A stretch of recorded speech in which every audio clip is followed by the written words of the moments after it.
I, you know, I firmly believe that at some point in time, every man should stand with his balls afloat in the ocean and be humbled by it. And I believe that every woman should stand with her ovaries ensconced by the gentle waters of the mother of all life on this planet and be empowered. And should man and woman bathe in such a fashion together and beget a child, that child will bring a balance to the force. Well, I'm just joking. Hi. Welcome to Random Squirrels. I think this is episode 45. I'm not always sure about these things. I do know I've kind of gotten in the habit of telling you random stupid things to clutter your brain up before I start an episode. Give me a chance to warm up my voice, because I don't do a lot of talking generally.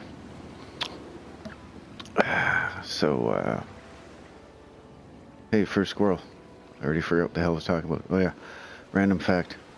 So, if you're a fan of raspberry flavored things, you may want to cover your ears or skip ahead a minute or so. I'm not sure how long this little anecdote's going to take. I'll put a timestamp somewhere maybe.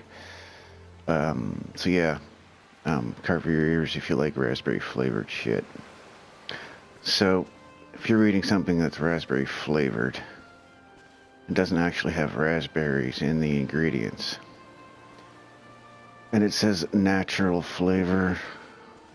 It's probably because of a oil called castoreum. Now, if you know any French at all, or maybe Spanish, I think. I can't be sure about that. I don't speak Spanish. And I don't speak French very well. But a castor, whatever, it's a beaver. And the reason it kind of is named after a beaver is because castoreum comes from a gland inside beavers' assholes. And apparently the oil tastes like raspberries. So it won't hurt you, but they put it in shit that has, quote unquote, raspberry flavor. So there's something you know now, and it's in your brain, and you can think about it when you're bored. And there's two parts to that one, because the part I like to think about the most is also the part that sort of horrifies me the most. Who was the first fucker that figured that out? Who picked that first beaver up by the tail, looked at Square in the chocolate starfish and said, I wonder what that fucker tastes like? Hey Joe, you'll never know what this fucking tastes like. Take a guess. I don't know, Harry, what's it taste like? Fucking raspberries, man. We're gonna make $1 million. And then somebody got rich because they licked a beaver's asshole. Doesn't that blow your mind? So there's two free things to think about. Jesus, I almost forgot what this squirrel was about. Should have called it a beaver, I guess. No. YouTube robots wouldn't like that, probably. Fuck knows, I'll probably get demonetized just for my salty language.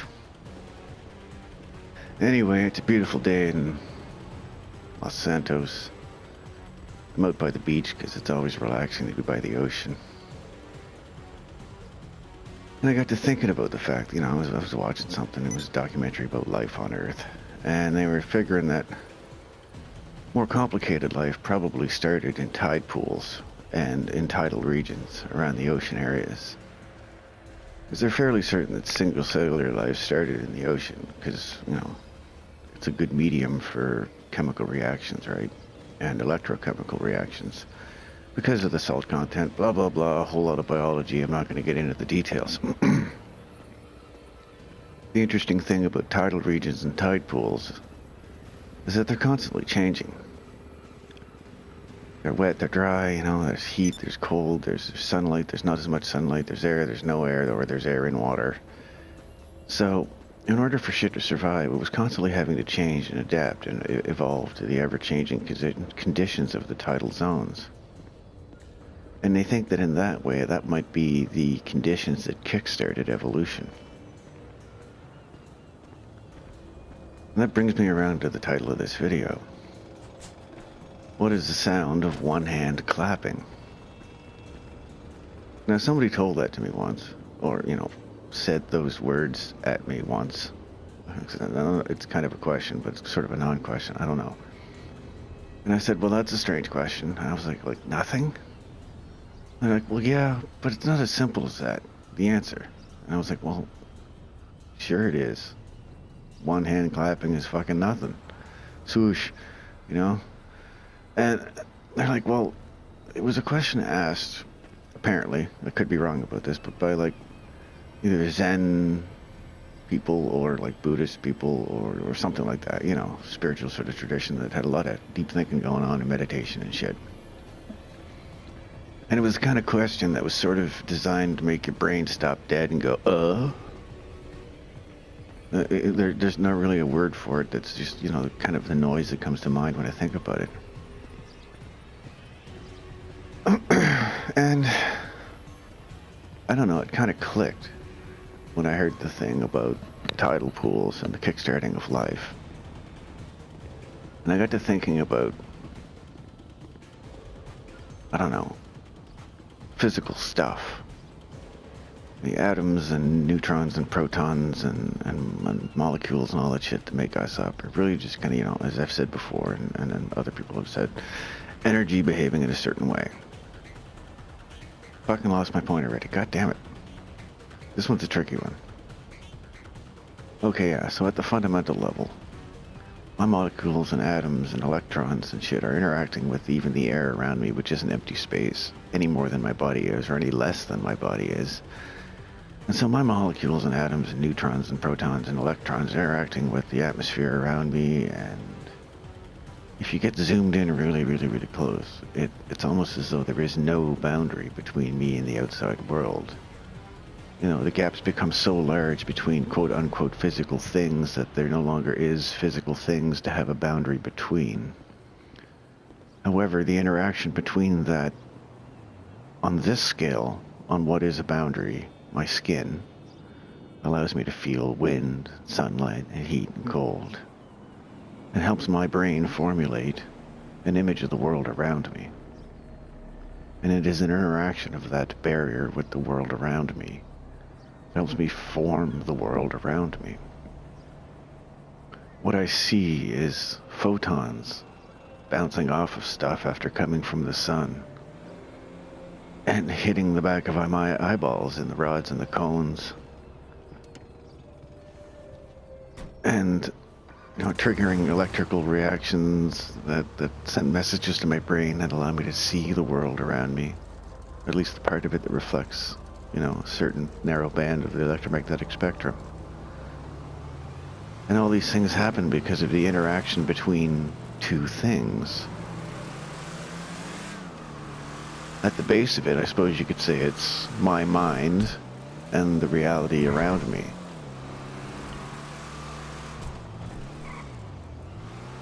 And it's kind of a similar question to if a tree falls in the forest and no one hears it, does it really happen or something like that?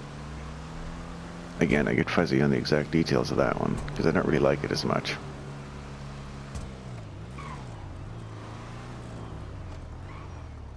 I can't do this one while driving. Sorry if it gets a little boring, if I'm just walking around, but by the way, I figured if some crazy Canadian redneck's gonna have a supercar, what would it look like?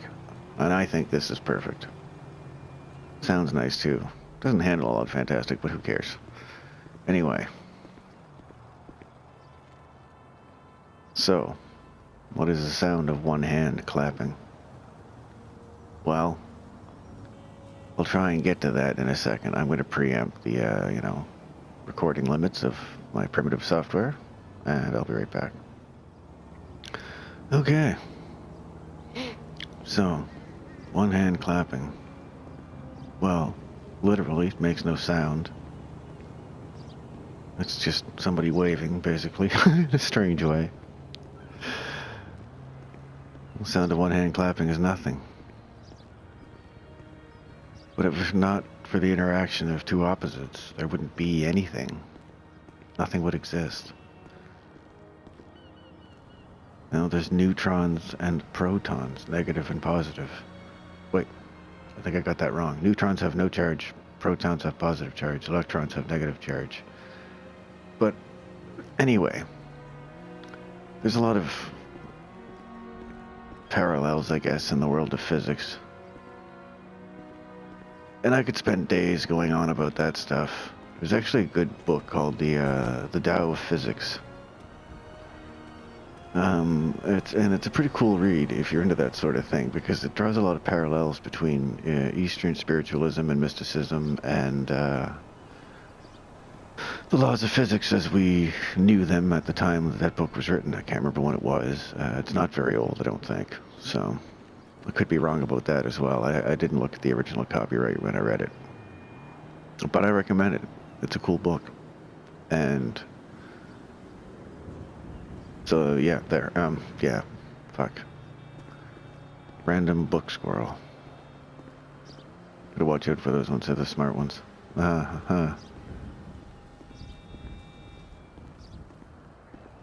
This is sort of a seeming like a dead-end, quick sort of thing. I thought it was a deeper sort of concept than that, but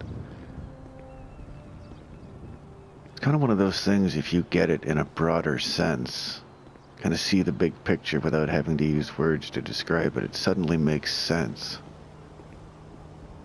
But you have to shut your mind up to get to the point where you're seeing the world in such a way that you're capable of observing the little conflicts that go on around you everywhere in reality. Two things coming together in order for something to quote unquote exist. Would these things coming together to exist outside of us perceiving them? I think so. I think it's arrogant to think that the entire universe is existing simply because we look at it, because there's too many complex systems way far away that if we apply the same rules of physics as we understand them to those things, then they've been around for a really long friggin' time before we've ever had the ability to perceive them at all. So if you're going to use that as kind of a basis of perspective, then you could say, yeah, if a tree falls in a forest and nobody there is there to hear it, then it still makes a noise. That's why I don't really like that one. It's kind of too disprovable with logic. Not that that's a bad thing. I still get you thinking. But it doesn't stop your mind up for long enough to let, I don't know what it's called, inspiration, to let information from other avenues than your conscious mind pervade your perception until you are aware of them.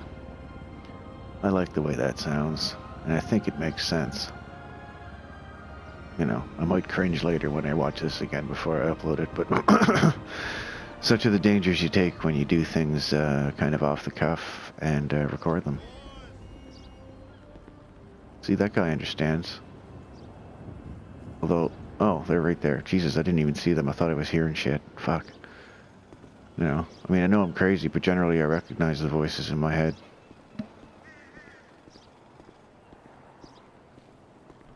You know what? I think I might just keep this one a little bit brief. I don't really want to end it because, the shimmy. I kind of feel, like I'm having a conversation with somebody when I do this stuff, but when I get to rambling and not really saying too much, I figure it's kind of time to call her. So just a quick little bundle of brain nuggets for you. Say hey. Oh, by the way, if you haven't already guessed by the teasers and series trailer on my channel, we're working on Blood, Bone, and Darkness episode 5.